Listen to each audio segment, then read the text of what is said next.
UDF camp സ്ഥാനാർത്ഥിയെ പ്രഖ്യാപിച്ചതോടെ ഇനി അറിയാനുള്ളത് PV അൻവറിന്റെ അടുത്ത നീക്കം എന്തെന്നാണ്. നിലമ്പൂർ മാത്രമല്ല കേരളവും ആ രാഷ്ട്രീയ ആകാംക്ഷയിലാണ്. അടുത്ത 2 ദിവസത്തിനകം തീരുമാനം പ്രഖ്യാപിക്കുമെന്നാണ് അൻവറിന്റെ നിലപാട്. എന്നാൽ ഇത് കാത്തു നിൽക്കുകയാണ് UDFിന്റെ നേതൃയോഗം ഇന്ന് നിലമ്പൂരിൽ ചേരുന്നുണ്ട്. സ്ഥാനാർത്ഥിയെ പ്രഖ്യാപിച്ചതോടെ ഇടതുമുന്നണിയിലും UDF സ്ഥാനാർത്ഥിയെ പ്രഖ്യാപിച്ചതോടെ ഇടതുമുന്നണിയിലും ചർച്ചകൾ ഊർജിതമായിട്ടുണ്ട്. സംസ്ഥാന സെക്രട്ടറി MV ഗോവിന്ദന്റെ സാന്നിധ്യത്തിൽ ഇന്ന് നിലമ്പൂർ മണ്ഡലം കമ്മിറ്റി ചേരുന്നുണ്ട്. പാർട്ടി ചിഹ്നത്തിൽ മത്സരിക്കണോ അതോ പുറത്തുനിന്നുള്ള വോട്ടുകൾ കൂടി സമാഹരിക്കാൻ കഴിയുന്ന ഒരു സ്വതന്ത്ര സ്ഥാനാർത്ഥി വേണമോ എന്ന കാര്യത്തിൽ CPM-ൽ ആശയക്കുഴപ്പം തുടരുന്നതായാണ് സൂചന. CV അനുമോദും MS അനീഷ് കുമാറും വിവരങ്ങളുമായി. Anumod, Aneesh, good morning. അനുമോദിനോട് ഞാൻ ഏറ്റവും ആദ്യം പറഞ്ഞത് ഓർക്കുന്നത് PV അൻവർ രാജിവെച്ച ആ ദിവസം നമ്മൾ സംസാരിക്കുമ്പോൾ പറഞ്ഞത് അനുമോദിന് ഇനി പിടിപ്പത് പണിയാണെന്ന് പറഞ്ഞത്. ആ പണി കുറച്ച് ദിവസം വൈകിയെങ്കിലും ഇനി അങ്ങോട്ട് വളരെ തിരക്കുള്ള ദിവസമാണ്. വളരെ കുറച്ച് ദിവസമേ ബാക്കിയുള്ളൂ തെരഞ്ഞെടുപ്പിന്. ബാക്കിയുള്ളവരൊക്കെ മഴയുടെ കെടുതിയെ പറ്റിയൊക്കെ പറയുമ്പോൾ അവിടെ ചൂട് കൂടിക്കൊണ്ടിരിക്കുകയാണ്. ഇന്നലെ എന്തായാലും UDF ക്യാമ്പിന്റെ തീരുമാനം വന്നു കഴിഞ്ഞു. പക്ഷേ അപ്പോൾ സസ്പെൻസ് പതിവ് പോലെ അൻവറിനെ കേന്ദ്രീകരിച്ചാണ്. LDF ക്യാമ്പിൽ എന്താവും തീരുമാനം എന്ന് അറിയാനുണ്ട്. ഇന്ന് UDF സജ്ജമായി തന്നെ ഇറങ്ങിക്കഴിയുകയാണ്. അൻവർ എന്ത് ചെയ്യും, ഇനി എന്ത് ചെയ്യും മല്ലയ്യ എന്നൊക്കെ ചോദിക്കുന്ന മാതിരി അൻവർ എന്ത് ചെയ്യും എന്നതാണ് കൗതുകം.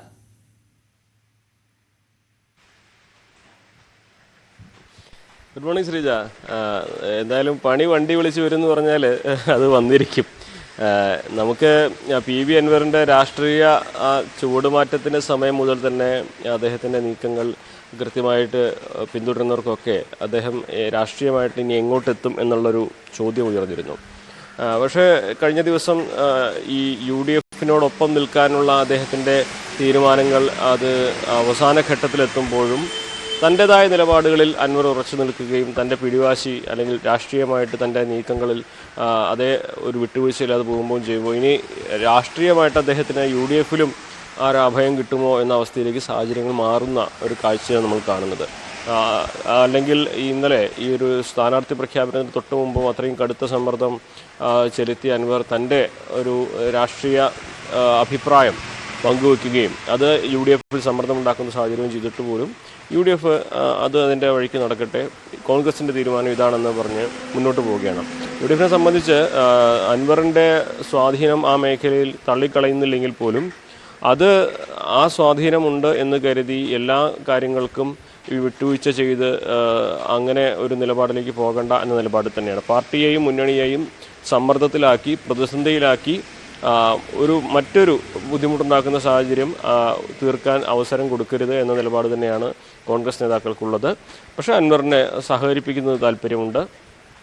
അത് അൻവർ ഈ പറയുന്ന തരത്തിൽ പാർട്ടിക്കും മുന്നണിക്കും സമ്മർദ്ദമുണ്ടാക്കാത്ത രീതിയിൽ UDFുമായി ചേർന്ന് പോവുകയാണെങ്കിൽ സഹകരിച്ചു കൊണ്ടുപോകാൻ തന്നെയാണ് UDFിൻ്റെ ആലോചനയുള്ളത്. അതിന് അൻവറുമായി ഇന്നലെ പല നേതാക്കളും ഫോണിൽ സംസാരിച്ചിട്ടുണ്ട്.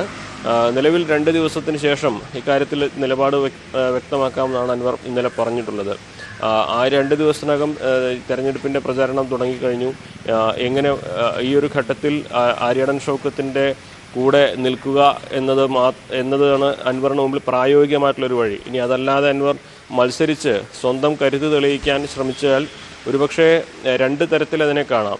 അൻവർ എത്ര വോട്ട് നേടുന്നു എന്നത് LDFിനും UDFിനും പ്രധാനപ്പെട്ട കാര്യമാകും. പക്ഷേ അവിടെ LDFിന് സഹായകരമാവുന്ന രീതിയിൽ കൂടുതൽ വോട്ട് അൻവർ പിടിച്ചാൽ അത് അൻവർ മുന്നോട്ട് വെച്ച രാഷ്ട്രീയം തന്നെ അൻവർ ഇല്ലാതെയാക്കുന്ന പോലെയാകുമെന്നൊരു വിമർശനമാണ് ഉയരുന്നത്. കാരണം പിണറായി വിജയനെതിരെ പോരാട്ടത്തിന് താൻ ഇറങ്ങി എന്ന് വ്യക്തമാക്കി പലവരും ആവർത്തിച്ച് പറഞ്ഞ് ആ സർക്കാരിൻ്റെ തന്നെ മുന്നണിയുടെ തന്നെ പ്രതിനിധി അൻവർ കാരണം ജയിക്കുന്നൊരു സാഹചര്യം വന്നാൽ അത് അൻവർ മുന്നോട്ട് വെച്ച രാഷ്ട്രീയം പരാജയപ്പെടുന്ന ഒരു കാര്യത്തിലേക്കാകും പോവുക.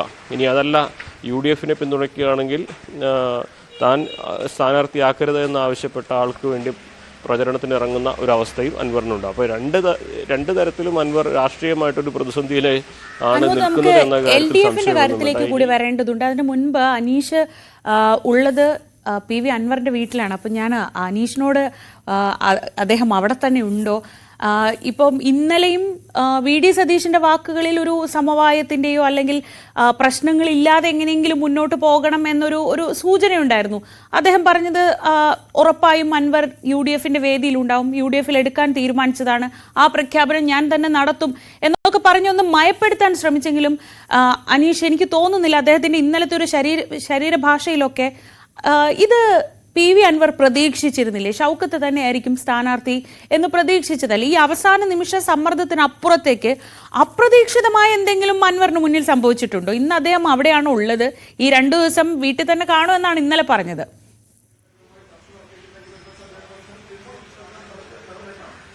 ശ്രീജ, നിലവിൽ ഈ അൻവർ പ്രതീക്ഷയിനപ്പുറം കാര്യങ്ങൾ നടന്നിട്ടില്ല എന്ന് നമുക്ക് തീർത്ത് പറയേണ്ടി വരും. പക്ഷേ കുറച്ചുകൂടി നെഗോസിയേഷൻസ്, അതായത് കുറച്ചുകൂടി ചർച്ചകൾ നടത്തി അൻവറുമായി ഒരുപാട് ചർച്ചകൾ നടത്തി ഒരു തീരുമാനം എടുക്കുന്നു എന്ന രീതിയിലുള്ള ഒരു പ്രതീതി ജനിപ്പിക്കും എന്നൊക്കെ അദ്ദേഹം കരുതിയിരുന്നു. ഒപ്പം UDFന്റെ ഒരു അസോസിയേറ്റ് മെമ്പറായി തൃണമൂലിനെ ഉൾപ്പെടുത്തും. ആ ഒരു പ്രഖ്യാപനം വന്ന ശേഷമാവും ഇത്തരത്തിൽ ഒരു സമവായത്തിനുള്ള ധാരണയിലൂടെ പ്രഖ്യാപനം എന്ന രീതിയിലേക്ക് കാര്യങ്ങൾ എത്തുമെന്നാണ് അൻവർ പ്രതീക്ഷിക്കുന്നത്. പക്ഷേ വെട്ടൊന്ന് മുറി 2 എന്ന പോലെ ഇത്ര കൃത്യമായൊരു നിലപാട്, അല്ലെങ്കിൽ വളരെ പെട്ടെന്നുള്ളൊരു നിലപാട് കോൺഗ്രസിന്റെ ഭാഗത്തുനിന്നും ഉണ്ടാവുമെന്നൊരു പ്രതീക്ഷ അദ്ദേഹത്തിന് ഇല്ലായിരുന്നു എന്ന് തന്നെയാണ് വസ്തുത. അതുകൊണ്ട് 2 ദിവസം അദ്ദേഹം പലപ്പോഴും ഈ വലിയ വിവാദങ്ങളൊക്കെ പറഞ്ഞ ശേഷം 1, 2, 3 ദിവസമൊക്കെ ഒരു ബ്രേക്ക് എടുത്ത ശേഷം പിന്നീട് വന്ന് എന്തെങ്കിലും തീരുമാനം പറയുന്ന ഒരു രീതിയിലേക്കാണ്. അത് കൂടുതലും വൈകാരികമായ ഒരു തീരുമാനത്തിലേക്ക് പലപ്പോഴും പോകണ്ടെന്ന ഒരു സ്ട്രാറ്റജിയുടെ ഭാഗം കൂടി ആയിരിക്കാം. എന്തായാലും 2 ദിവസം മണ്ഡലത്തിൽ ഈ ആര്യാടൻ ഷൗക്കത്തിന്റെ വിജയസാധ്യതയുമായി ബന്ധപ്പെട്ട സർവേ ഒക്കെ നടത്തി അതിനുശേഷം ഒരു തീരുമാനത്തിലേക്ക് താൻ എത്തുമെന്നാണ് പറയുന്നത്. എന്തായാലും ഈ UDF ഇത്തരമൊരു തീരുമാനമെടുത്തെങ്കിൽ പോലും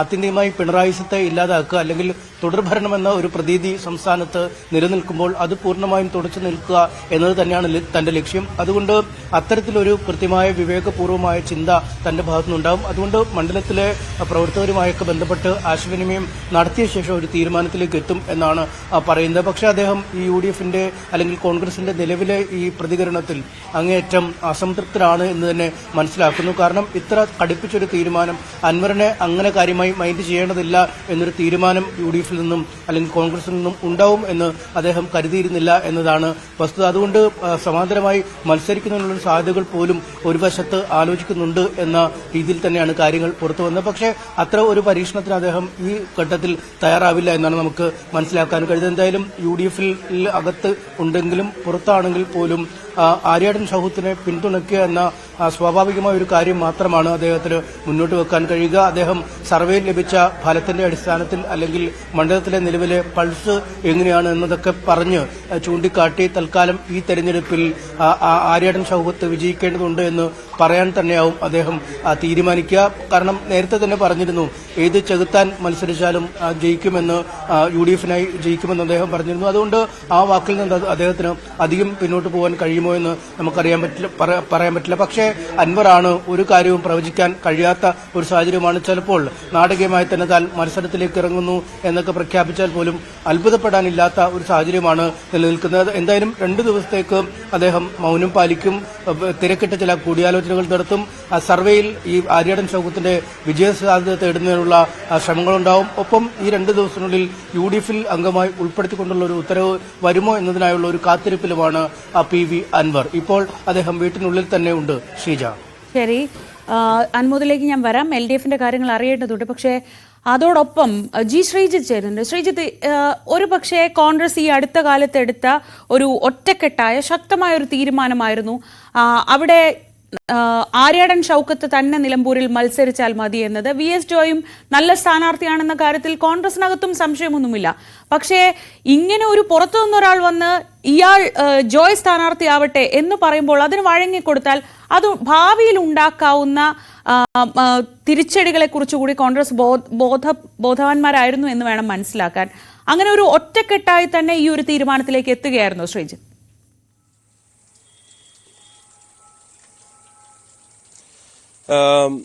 നേരത്തെ ശ്രീജ തന്നെ പറഞ്ഞതുപോലെ ജോയി ഒരു നല്ല സ്ഥാനാർത്ഥിയാണ് എന്നുള്ള ചിന്ത കോൺഗ്രസിനുള്ളിലുണ്ടായിരുന്നു എന്നു മാത്രമല്ല, ആര്യാടൻ ഷൗക്കത്തിനേക്കാൾ കുറച്ചുകൂടി ആ മണ്ഡലത്തിൽ നല്ല സ്ഥാനാർത്ഥി VS ജോയി തന്നെയായിരുന്നു എന്നാണ് കോൺഗ്രസിനുള്ളിലുള്ള പ്രധാനപ്പെട്ട ഏതാണ്ട് എല്ലാ ഗ്രൂപ്പുകളുടെ ഒരു സമാനമായ ചിന്ത എന്നുള്ളതാണ്. അതായത് അങ്ങനെയാണ് നിന്നിരുന്നത്. കുറച്ചുകൂടെ ജയസാധ്യതയുണ്ട്. ഇപ്പൊ സാധാരണഗതിയിൽ അത് LDF ജയിച്ചൊരു മണ്ഡലമാണ്. ആ മണ്ഡലത്തിൽ ചെറിയ ഭൂരിപക്ഷത്തിനാണ് ജയിച്ചത്. കഴിഞ്ഞ കുറച്ചു കാലമായിട്ട് അവിടെ UDF ജയിക്കാൻ കഴിയാത്തൊരു സാഹചര്യമുണ്ട്. അതുകൊണ്ട് തന്നെ വളരെ സൂക്ഷ്മമായി കാര്യങ്ങൾ വിലയിരുത്തുമ്പോൾ ഏറ്റവും ജയസാധ്യതയുള്ള സ്ഥാനാർത്ഥിയെ മുന്നിൽ ഇറക്കുക എന്നുള്ളതായിരുന്നു കോൺഗ്രസിനുള്ളിൽ ഒരു പ്രധാനപ്പെട്ട ചർച്ച. ആ ചർച്ചയിൽ ഇന്നലെയും മുന്നിട്ട് നിന്നിരുന്നത് VS ജോയി ആയിരുന്നു. പക്ഷെ ഇന്നലെ ഉൾപ്പെടെ PV അൻവർ നടത്തിയ രാഷ്ട്രീയ നീക്കമാണ് ഫലത്തിൽ ആര്യാടൻ ഷൗക്കത്ത് എന്ന സ്ഥാനാർത്ഥിയിലേക്ക് എത്താനുള്ള പ്രധാനപ്പെട്ട കാരണം എന്നതാണ് നമുക്ക് മുതിർന്ന പല കോൺഗ്രസ് നേതാക്കളുമായും സംസാരിക്കുമ്പോൾ കോൺഗ്രസിനുള്ളിൽ ഇന്നലെ നടന്ന കൊച്ചിയിലടക്കം നടന്ന ചർച്ചയുടെ ഒരു വിശദാംശങ്ങൾ അറിയാൻ സാധിക്കുന്നത്. ഫലത്തിൽ ആര്യാടൻ ഷൗക്കത്തിന് പ്രാദേശികമായുള്ള വലിയ ശത്രുത അതൊരു തിരിച്ചടിക്ക് കാരണമാകും. പ്രത്യേകിച്ച് ഇത് കേവലം ഒരു വർഷം മാത്രം നീണ്ടു നിൽക്കുന്ന ഒരു തെരഞ്ഞെടുപ്പ് എന്നുള്ളത് മാത്രമല്ല, കാലാവധിയുള്ള ഒരു ജയം മാത്രമാണ് എന്നുള്ളത് മാത്രമല്ല, ഇതൊരു സെമി ഫൈനൽ എന്ന നിലയിൽ അതൊരു വലിയ പ്രതിസന്ധി, ഇവിടെ തോറ്റാൽ അതൊരു വലിയ പ്രതിസന്ധിയാകും. അതുകൊണ്ട് തന്നെ VS ജോയി എന്ന പേരായിരുന്നു അവരുടെ മുന്നിലുണ്ടായിരുന്നത്. പക്ഷേ ഇന്നലെയും ഉണ്ടാക്കിയ ആ ഒരു രാഷ്ട്രീയ സമ്മർദ്ദത്തിന് വഴങ്ങിയാൽ അത് സംസ്ഥാനത്തൊട്ടാകെ വലിയ തെറ്റായ ഒരു സന്ദേശമുണ്ടാകും. കോൺഗ്രസ് പോലെ ഒരു പാർട്ടിയാണ്, ആ പാർട്ടിയെ മുന്നിൽ നിന്ന് അൻവറിന് അഭിപ്രായം പറയാമായിരുന്നു. അൻവറിനെ കേൾക്കും, സ്വാഭാവികമായിട്ട് ഏതൊരു പാർട്ടിയാണെങ്കിലും കേൾക്കും. പക്ഷെ അൻവർ ആദ്യമേ പുറത്താണ് വന്നതെന്ന് പറഞ്ഞത്. UDFനൊപ്പം എന്ന് പറയുന്ന PV അൻവർ UDFന് വലിയ പ്രതിസന്ധി ഉണ്ടാക്കുന്നു. പല നേതാക്കളും ചൂണ്ടിക്കാണിക്കുന്ന ഒരു PC ജോർജ് മോഡൽ. നേരത്തെ PC ജോർജും UDFനൊപ്പം നിൽക്കുകയും UDFിൽ വലിയ സമ്മർദ്ദങ്ങൾ ഉണ്ടാക്കുകയും ചെയ്തിട്ടുള്ള ഒരു നേതാവാണ്. അതുകൊണ്ടാണ് പിന്നീടൊരു ഘട്ടത്തിൽ PC ജോർജ് തിരിച്ച് ഇപ്പുറത്ത് മുന്നണിയിലേക്ക് വരാൻ ശ്രമിച്ചപ്പോൾ അടിമുടി വലിയ എതിർപ്പുകൾ ഉണ്ടായത് എന്നുള്ളത്. അതുകൊണ്ട് തന്നെ അൻവറിന്റെ കാര്യത്തിൽ UDF ഇപ്പോൾ വലിയ കൺഫ്യൂഷനിലാണ്. പക്ഷെ ഒരു തെരഞ്ഞെടുപ്പ് മുഖമാണ്. അൻവറിനെ പിണക്കി നിർത്താൻ അവർ ആഗ്രഹിക്കുന്നില്ല. അതുകൊണ്ട് മാത്രമാണ്, അല്ലെങ്കിൽ അൻവറിന് ഒരുപക്ഷെ ഇതിനകം തന്നെ തള്ളിപ്പറയുന്ന സ്ഥിതിവിശേഷം ഉണ്ടായത്. കാരണം അൻവറിന്റെ അപക്വമായ പ്രതികരണങ്ങളാണ് പലപ്പോഴും ഉണ്ടാകുന്നതെന്ന് കോൺഗ്രസിന്റെ ഏതാണ്ട് എല്ലാ നേതാക്കളും വിലയിരുത്തുന്നുണ്ട്. പക്ഷെ ഒരു തെരഞ്ഞെടുപ്പ് മുഖത്ത് നിന്നുകൊണ്ട് എങ്ങനെ അവരിതിനെ അതിജീവിക്കുമെന്ന പ്രതിസന്ധിയുണ്ട്. സാധാരണ പ്രതീക്ഷിക്കാത്ത മറ്റു 3 ഉപതെരഞ്ഞെടുപ്പുകളിലും പ്രതീക്ഷിക്കാത്തൊരു പ്രതിസന്ധി നിലമ്പൂരിൽ കോൺഗ്രസിനെ സംബന്ധിച്ച് ഉണ്ടായിട്ടുണ്ട് എന്നത് യാഥാർത്ഥ്യമാണ്. അത് അൻവറും ഫലത്തിൽ ഈ പ്രതിസന്ധി നേരിടുന്നുണ്ട്. അതുകൊണ്ടാണ് അൻവറിനും ഒരു തീരുമാനം, ഇനി ഇത്രയൊക്കെ പ്രശ്നങ്ങൾ ഉണ്ടാക്കാവുന്ന ഡാമേജ് അൻവർ അവിടെ ഉണ്ടാക്കിക്കൊണ്ടിരിക്കുന്നു. പക്ഷെ അതിനുശേഷം വന്ന് നിന്നുള്ള ഒരു അനുകൂല പ്രതികരണം ഉണ്ടായാൽ പോലും UDFനെ സംബന്ധിച്ച് അത് ഭാവിയിൽ അൻവറിന്റെ വഴിയും അത്ര എളുപ്പമായിരിക്കില്ല എന്നുകൂടിയാണ് കോൺഗ്രസ് നേതാക്കളുടെ ഒരു ഉള്ളിൽ നിന്നുള്ള പ്രതികരണങ്ങൾ വ്യക്തമാക്കുന്നത്. പക്ഷേ ഈ തെരഞ്ഞെടുപ്പ് സമയമായതുകൊണ്ട് അവർ പലപ്പോഴും പരസ്യമായി പ്രതികരിക്കാൻ തയ്യാറാകുന്നില്ല എന്ന് മാത്രം. ശരി അനുമോദ്, ഇനി ഇതാണ് അൻവർ ഫാക്ടർ, ഇങ്ങനെയൊക്കെ ആയിരിക്കും എന്നും വ്യക്തമാവുന്നു. അൻവറിന്റെ അല്ലെങ്കിൽ ഈ ഷൗക്കത്തിലേക്ക് എത്തിയ തീരുമാനങ്ങളുടെ വഴി ഇതൊക്കെയാണ്. ഇനി അറിയേണ്ടത് ഷൗക്കത്തിനൊത്ത ഒരു സ്ഥാനാർത്ഥി അവിടെ ഉണ്ടാവുമോ? ഇത്തവണയും ഒരു പരീക്ഷണത്തിന് മുതിരുമോ? അതോ ഇങ്ങനെ ഒരു സമഗ്രാധിപത്യം ആദ്യ ദിവസം തന്നെ ഒരു ആധിപത്യം സ്ഥാപിക്കുന്ന നിലയ്ക്ക് UDF ഇറങ്ങുമ്പോൾ അതിനൊക്കുന്ന ഒപ്പം നിൽക്കുന്ന ഒരു സ്ഥാനാർത്ഥിയെ കൊണ്ടുവരാൻ അത് സ്വരാജ് തന്നെ ആയിരിക്കാം ഒരു പക്ഷേ, അതോ ഒരു സ്വതന്ത്ര പരീക്ഷണത്തിലേക്ക് വീണ്ടും പോകുമോ? LDF ക്യാമ്പിലെ ചർച്ചകൾ എന്താണ്? BJP മത്സരിക്കണോ വേണ്ടോ എന്ന കാര്യത്തിൽ ആദ്യം തീരുമാനമെടുക്കേണ്ടതുണ്ട്. അവർ BJP ക്യാമ്പിൽ ആലോചനകൾ എന്തൊക്കെയാണ്? ശ്രീജ, സ്വരാജ് ആണ് ഷൗക്കത്തിന് ഒത്ത എതിരാളി എന്ന കാര്യത്തിൽ ഇടതുപക്ഷത്തിന് സംശയമൊന്നുമില്ല. പക്ഷേ സ്വരാജ് ഈ ഒരു മത്സരത്തിന് തയ്യാറായിട്ടില്ല എന്നാണ് അറിയാൻ കഴിയുന്നത്. ആദ്യഘട്ടം മുതൽ അങ്ങനെ ഒരു സ്ഥാനാർത്ഥിത്വത്തിലേക്ക് സ്വരാജ് താല്പര്യം അറിയിച്ചിട്ടില്ല. അദ്ദേഹത്തിൻ്റെ വ്യക്തിപരമായ അഭിപ്രായം എങ്ങനെയാണെന്ന് അദ്ദേഹത്തെ നേരത്തെ തന്നെ പാർട്ടിയിൽ വ്യക്തമാക്കിയിട്ടുണ്ട്. പക്ഷേ മുഖ്യമന്ത്രിയുടെ നിർദ്ദേശം, പാർട്ടിയിലെ സമ്മർദ്ദം, അതൊക്കെ ഏത് തരത്തിലായിരിക്കും ഈ ഒരു സ്ഥാനാർത്ഥി നിർണ്ണയത്തിൽ തീരുമാനത്തിലേക്ക് എത്തിക്കുക എന്ന് പറയാനാകില്ല. എന്താണെങ്കിലും ഇന്ന് നിലമ്പൂരിൽ MV ഗോവിന്ദൻ കൂടി പങ്കെടുക്കുന്ന മണ്ഡലം കമ്മിറ്റി യോഗം ചേരുന്നുണ്ട്. അതിൽ കൃത്യമായൊരു ധാരണ ഉണ്ടാകുമെന്ന് തന്നെയാണ് മനസ്സിലാക്കുന്നത്. സ്വരാജ് അല്ലെങ്കിൽ അഡ്വക്കേറ്റ് ഷെറോണ റോയ് ഒരു ജില്ലാ പഞ്ചായത്ത് അംഗമാണ്, വഴിക്കടവിൽ നിന്നുള്ള ഡിവിഷണൽ അംഗമാണ്, ഇടതുപക്ഷ പ്രവർത്തകയാണ്. അത്തരത്തിൽ പാർട്ടിയുടെ തന്നെ ഒരു മുഖമായിട്ടുള്ള ഒരു വനിതാ നേതാവിനെ കൊണ്ടുവരാനുള്ള സാധ്യതയും തള്ളിക്കളയാനാകില്ല. ഇതിനപ്പുറം നമുക്ക് സ്വതന്ത്ര സാധ്യതകൾ ഇപ്പോഴും പാർട്ടിക്ക് മുമ്പിലുണ്ട്. U ഷറഫ് അലിയോ അതുപോലെ തന്നെ മുമ്പ് മത്സരിച്ച് തോമസ് മാത്യു ഒക്കെ പരിഗണനാ പട്ടികയിലുള്ള പേരുകളാണ്. അതിനപ്പുറത്തേക്ക് മറ്റൊരു സാധ്യത എന്താണ് എന്നുള്ളത് ഇടതുപക്ഷം ഇപ്പോഴും ആലോചിച്ചുകൊണ്ടിരിക്കുന്ന ഒരു സാഹചര്യമാണെന്നാണ് മനസ്സിലാക്കാൻ കഴിയുന്നത്. UDFിൽ നിന്ന് ഒരു കലാപാന്തരീക്ഷത്തിൽ ആരെങ്കിലും ഇടതുപക്ഷത്തിലേക്ക് കൊണ്ടുവരാൻ കഴിയുമെന്ന പദ്ധതിയൊക്കെ അവസാനിച്ച സാഹചര്യത്തിൽ ഇനി ഒന്നുകിൽ ഇടതുപക്ഷത്തിൻ്റെ ഏതെങ്കിലും നേതാക്കൾ സ്വരാജിനെ പോലെ തലയെടുപ്പുള്ള പാർട്ടിയിൽ വലിയ ബന്ധങ്ങളുള്ള നിലമ്പൂർ സ്വദേശിയായിട്ടുള്ള ഒരു ശക്തമായ മത്സരം കാഴ്ചവെച്ച് മണ്ഡലം നിലനിർത്താൻ ശേഷിയുള്ള നേതാവ് അതിന് തയ്യാറാവണം എന്ന് പാർട്ടി ആവശ്യപ്പെടുമ്പോൾ സ്വരാജിൻ്റെ നിലപാട് പ്രധാനപ്പെട്ടതാണ്. സ്വരാജിൻ്റെ അല്ലെങ്കിൽ ഒരുപക്ഷെ പാർട്ടി ചിഹ്നത്തിൽ തന്നെ നിലമ്പൂരിൽ നിന്നുള്ള ഷെറോണ റോയ്ക്ക് ഒരു സാധ്യത കൽപ്പിക്കുന്നുണ്ട്. അതല്ലെങ്കിൽ മാത്രമാണ് സ്വതന്ത്രയിലേക്ക് പോവുക. എന്താണെങ്കിലും ഇന്ന് വൈകുന്നേരത്തോടെ അക്കാര്യത്തിലൊരു വ്യക്തത കൈവരും എന്ന് തന്നെയാണ് മനസ്സിലാക്കാനാകുന്നത്. ബി ജെ പിയുടെ കാര്യത്തിൽ ബി BDJS മത്സരിക്കാൻ ഈ സീറ്റ് വീണ്ടും വിട്ടുകൊടുക്കുന്നതിൻ്റെ സാധ്യതകളാണ് ആലോചിച്ചുകൊണ്ടിരിക്കുന്നത്. BJP മത്സരിക്കാനുള്ള സാധ്യത തുലവും കുറവാണ്. അങ്ങനെയാണെങ്കിൽ BDJS ആ ഒരു വെല്ലുവിളി ഏറ്റെടുത്താൽ BDJSൻ്റെ സ്ഥാനാർത്ഥിയാകും ഒരുപക്ഷെ നിലമ്പൂരിലുണ്ടാവുക. അതിന് രണ്ട് കാരണങ്ങളുണ്ട്. ഈ ഒരു തെരഞ്ഞെടുപ്പിൽ BJP വിട്ടുനിൽക്കുന്നത് വോട്ട് കച്ചവടത്തിന് വേണ്ടിയാണെന്നുള്ള ആക്ഷേപവും ആരോപണവും ഒക്കെ ഉയരുന്ന കാര്യത്തിൽ യാതൊരു സംശയവുമില്ല. അപ്പോൾ അതിനെ മറികടക്കുവാൻ ഇങ്ങനെ ഒരു രീതിയാണ് BJP ആലോചിക്കുന്നത്. എന്താണെങ്കിലും ഇക്കാര്യങ്ങളിലൊക്കെ ഇന്ന് വൈകുന്നേരത്തോടെ കൃത്യമായ ഒരു ചിത്രം നമുക്ക് ലഭിക്കുമെന്ന് തന്നെ വേണം പ്രതീക്ഷിക്കാൻ. ശ്രീജ. ശരി, CV അനുമോദും അനീഷ് കുമാറും ഒപ്പം G ശ്രീജിത്തുമാണ് വിവരങ്ങൾ നൽകിയത്. നിലമ്പൂരിലേക്ക് തന്നെയാണ് ഇനിയുള്ള ദിവസങ്ങളിൽ നമ്മുടെ വാർത്താ ഫോക്കസ് എന്ന കാര്യത്തിൽ സംശയം വേണ്ട. അടുത്ത 2 ദിവസം അൻവറിലാണ് ആ ഫോക്കസ് നിൽക്കുന്നത്. അൻവർ എന്ത് തീരുമാനമെടുക്കും, ഒപ്പം ആരാകും LDF സ്ഥാനാർത്ഥി, ഇക്കാര്യങ്ങളിലൊക്കെ ഉദ്വേഗം നിലനിൽക്കുകയാണ്. അവിടെ നിന്നുള്ള വിവരങ്ങൾ അപ്പോൾ പ്രേക്ഷകരിലേക്ക് അതിന്റെ ആവേശം ഒട്ടും ചോരാതെ തന്നെ News 18 എത്തിക്കുന്നതാണ്. ഇനി നിലമ്പൂർ ഉപതെരഞ്ഞെടുപ്പിലെ സ്ഥാനാർത്ഥി പ്രഖ്യാപനത്തിൽ ഇടഞ്ഞ PV അൻവറിനെ അനുനയിപ്പിക്കാൻ ഇതിനിടയിൽ നിർണായക നീക്കങ്ങളൊക്കെ നടക്കുന്നുണ്ട്. UDFന്റെ ഭാഗത്തു നിന്ന് അത്തരം ശ്രമങ്ങളൊക്കെ ഉണ്ടാവുന്നുണ്ട്. ആര്യാടൻ ഷൗക്കത്തിന്റെ നാമനിർദ്ദേശ പത്രിക സമർപ്പണത്തിന് മുൻപ് അൻവറിനെ അനുനയിപ്പിച്ച് പിന്തുണ ഉറപ്പാക്കുന്നതിന് വേണ്ടിയുള്ള ചർച്ചകളാണ് ഇപ്പോൾ അണിയറയിൽ പുരോഗമിക്കുന്നത്. സാമുദായിക പ്രാതിനിധ്യം നിലനിർത്തിക്കൊണ്ട് മതസംഘടനകളുടെ നിലപാടുകൾക്ക് വഴങ്ങാതെ തലമുറകളുടെ പാർട്ടി പാരമ്പര്യമുള്ള കുടുംബത്തിൽ നിന്ന് സ്ഥാനാർത്ഥിയെ പ്രഖ്യാപിക്കാനായതിന്റെ ആത്മവിശ്വാസത്തിലായിരുന്നു കോൺഗ്രസ് നേതൃത്വം. UDF സ്ഥാനാർത്ഥി ആരായാലും PV അൻവറിന്റെ പിന്തുണയുണ്ടാകുമെന്ന പ്രതിപക്ഷ നേതാവിന്റെ പ്രതികരണത്തിന് പിന്നാലെ ഷൗക്കത്തിന് ജയസാധ്യത കുറവാണെന്നും ഇടത് സ്വതന്ത്രനായി മത്സരിക്കാൻ നീക്കം നടത്തിയെന്നുമുള്ള അൻവറിന്റെ തുറന്നു പറച്ചിൽ കോൺഗ്രസിനെയും UDFനെയും ഒരുപോലെ വെട്ടിലാക്കി. ഇതിന് പിന്നാലെയാണ് അപകടം മണത്ത കോൺഗ്രസ് നേതൃത്വം അനുനയ നീക്കങ്ങൾക്ക് തിടുക്കത്തിൽ തുടക്കമിട്ടിരിക്കുന്നത്. അൻവറിനെ അനുനയിപ്പിക്കാൻ മുതിർന്ന കോൺഗ്രസ് നേതാക്കളും ലീഗ് നേതൃത്വവും ഒരുപോലെ ചർച്ചകൾക്ക് തുടക്കമിട്ടിട്ടുണ്ട്. സ്ഥാനാർത്ഥി നിർണയത്തിലെ അൻവറിന്റെ താൽപര്യം അവഗണിക്കപ്പെട്ടെങ്കിലും UDF മുന്നണി പ്രവേശനത്തിലെ തടസ്സങ്ങൾ നീക്കി PV അൻവറിന്റെ പിന്തുണ ഉറപ്പാക്കാനുള്ള ശ്രമങ്ങളാണ് കോൺഗ്രസ് നേതൃത്വം നടത്തുന്നത്. തൃണമൂൽ കോൺഗ്രസിനെ UDFന്റെ ഘടകകക്ഷിയാക്കുന്നതിനുള്ള പ്രായോഗിക തടസ്സങ്ങൾ മുതിർന്ന കോൺഗ്രസ് നേതാക്കളുമായി നടത്തിയ ചർച്ചയിൽ അൻവറിനെ ബോധ്യപ്പെടുത്തിയിരുന്നു. PV അൻവറിനെ കോൺഗ്രസിന്റെ ഭാഗമാക്കാനുള്ള സമവായ നീക്കം മുമ്പോട്ട് വെച്ചെങ്കിലും ഈ തീരുമാനത്തെ തൃണമൂൽ സംസ്ഥാന നേതൃത്വം എതിർത്തതോടെ PV അൻവർ ആശയക്കുഴപ്പത്തിലാവുകയായിരുന്നു. മുഖ്യമന്ത്രി പിണറായി വിജയനെതിരെ തുറന്ന യുദ്ധം പ്രഖ്യാപിച്ച് ഇടതുമുന്നണി വിട്ട അൻവറിന് വലത് താവളത്തിലും ചേക്കേറാനായില്ലെങ്കിൽ രാഷ്ട്രീയ ഭാവി തന്റെ ചോദ്യചിഹ്നമായി മാറുമെന്ന് ഉറപ്പ്. Dan Kurian, News 18, Thiruvananthapuram. നിലമ്പൂരിൽ ശുഭാപ്തി വിശ്വാസത്തോടെയാണ് മത്സരത്തിന് ഇറങ്ങുന്നതെന്ന് ആര്യാടൻ ഷൗക്കത്ത്. സംസ്ഥാന സർക്കാരിനെതിരെ UDFും PV അൻവറും ഉന്നയിക്കുന്നതെല്ലാം ഒരേ കാര്യങ്ങളാണ്. അൻവർ അത് മനസ്സിലാക്കി സഹകരിക്കുമെന്നാണ് പ്രതീക്ഷയെന്നും ആര്യാടൻ ഷൗക്കത്ത് News 18 പറഞ്ഞു. അനിശ്ചിതത്വങ്ങളൊക്കെ ചർച്ചകളൊക്കെ നടന്നിരുന്നു.